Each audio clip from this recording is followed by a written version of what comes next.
বিসমিল্লাহির রহমানির রহিম। ডক্টর আব্দুল্লাহ জাহাঙ্গীর রহিমাহুল্লাহ, আল্লাহ তাকে বেহেশতে নসিব করুক। আমি তার শতখানিক ভিডিও দেখছি, তার আলোচনাগুলো আমার কাছে খুবই ভালো লাগে।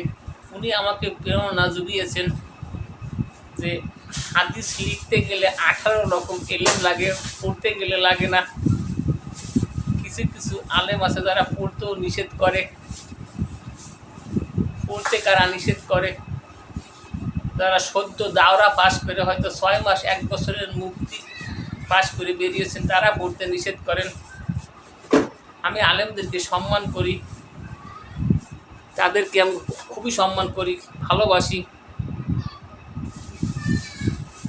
আব্দুল্লাহ জাহাঙ্গীর 39 বছর লেখাপড়া করে হাদিস কিনারের উপর ডক্টরেট করেছে, পিএইচডি করেছে। তিনি কুষ্টিয়া বিশ্ববিদ্যালয়ের অধ্যাপক ছিলেন। তিনি বলছেন, ইসলাম টিভিতে যখন কাজ করতেন তখন বলছিলেন যে নামাজ অনেক সহজ, কিন্তু আমরা সেটাকে কঠিন বানিয়ে ফেলছি। মুস্তাদে আহমদ, হাদিস নাম্বার 859, আয়েশা রাদিয়াল্লাহু আনহা থেকে বর্ণিত। তিনি বলেন, রাসূল সাল্লাল্লাহু আলাইহি ওয়াসাল্লাম একদিন আমার গৃহে নামাজ আদায় করছিলেন। তখন আমি দরজার কাছে আসলে আল্লাহর রাসূল সামনে এগিয়ে দরজা খুলে দিলেন। আমি ভিতরে প্রবেশ করলাম। আল্লাহর রাসূল আবার নামাজ শুরু করলেন। আয়েশা রাদিয়াল্লাহু আনহা বললেন, দরজাটি কিবলামুখী ছিল।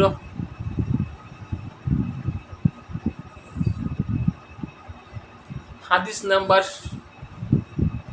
984, আয়েশা রাদিয়াল্লাহু আনহা থেকে বর্ণিত। তিনি বলেন, রাসূল সাল্লাল্লাহু আলাইহি ওয়াসাল্লাম ফরজের পূর্বে 2 রাকাত সুন্নত নামাজ আদায় করছিলেন ঘরে, কিন্তু তা এত দ্রুত কিরাত পাঠ করছিলেন যে আমার মনে সন্দেহ হয় তাতে সূরা ফাতিহা পাঠ করছেন কি করেন নাই।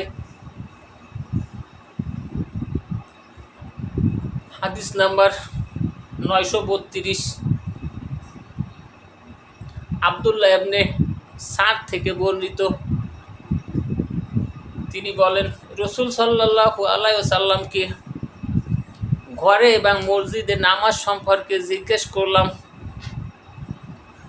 আল্লাহর রাসূল বললেন যে ঘর ও মসজিদে নামাজ পড়া সম্পর্কে তোমরা আমার কাছে জানতে চাও, অথচ দেখো মসজিদের কত নিকটে আমার ঘর, তারপরও আমার কাছে মনে হয়, তার কাছেও আমি মনে করি যে ঘরে নামাজ পড়া আমার কাছে বেশি প্রিয় ফরজ ব্যতীত।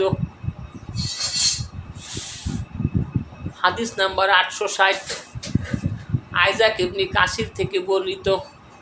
তিনি বলেন, আবু বারজা আসলামী আওয়াজ নামক এক স্থানে নদীর কিনারায় ছিলেন। সেখানে তিনি তার উটের লাগাম হাতে নিয়ে নামাজ আদায় করছিলেন।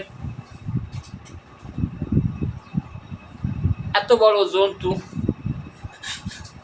তাকে যখন পিছনের দিকে টানছিলেন, তিনিও নামাজরত অবস্থায় পিছনের দিকেই আসছিলেন। খাওয়ারি সম্প্রদায়ের এক ব্যক্তি তাকে দেখে বললেন, আল্লাহ পাক এই ব্যক্তিকে কঠোর অপমানিত করুক, সে কী রূপে নামাজ আদায় করছে। অতঃপর আসলামী নামাজ শেষে বললেন, আমি আল্লাহর রাসূলের সঙ্গে 6 বার 7 বার 8 বার যুদ্ধে অংশগ্রহণ করেছি। আমি তার কাজ কর্ম নিয়ম নীতি অবলম্বন প্রত্যক্ষ করেছি। এত বড় জন্তুকে ছেড়ে দেওয়ার চাইতে তাকে সঙ্গে করে নিয়ে নামাজ আদায় করা আমার জন্য সহজ ছিল, কেননা তাকে ছেড়ে দিলে আহারের খোঁজে একদিক বেরিয়ে পড়ত। নামাজ শেষে তাকে খুঁজে পাওয়া আমার জন্য কঠিন হতো। আসলামী আসরের 2 রাকাত ফরজ নামাজ আদায় করছিলেন কসর।